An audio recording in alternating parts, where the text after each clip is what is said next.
ಹೇಳಿ ಸರ್.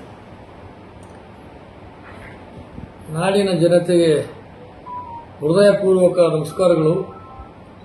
ಶೀಘ್ರದಲ್ಲಿಯೇ ಕರ್ನಾಟಕ ರಾಜ್ಯದಲ್ಲಿ ಹೊಸ ಮಂತ್ರಿಮಂಡಲ ರಚನೆ ಆಗ್ತಾ ಇದೆ. ಇದರ ನೇತೃತ್ವವನ್ನು ಡಿ.ಕೆ. ಶಿವಕುಮಾರ್ ಸಾಹೇಬರು ಮುಖ್ಯಮಂತ್ರಿ ಆಗ್ತಕ್ಕಂಥ ಯೋಗ ಬಂದಿದೆ.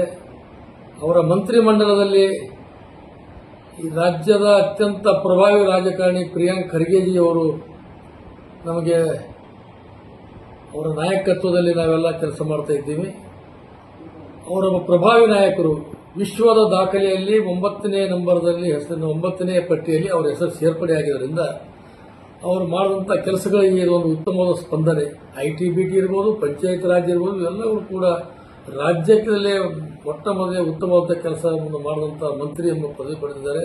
ಅದಕ್ಕಾಗಿ ಮಂತ್ರಿಮಂಡಲ ವಿಸ್ತರಣೆಯಲ್ಲಿ ಪ್ರಿಯಾಂಕ್ ಖರ್ಗೆಜಿ ಸಾಹೇಬರಿಗೆ ಉಪಮುಖ್ಯಮಂತ್ರಿಯ ಸ್ಥಾನವನ್ನು ಕೊಡಬೇಕು ಎಂದು ನಾನು ಸರ್ಕಾರಕ್ಕೆ ಒತ್ತಾಯ ಮಾಡ್ತೇನೆ.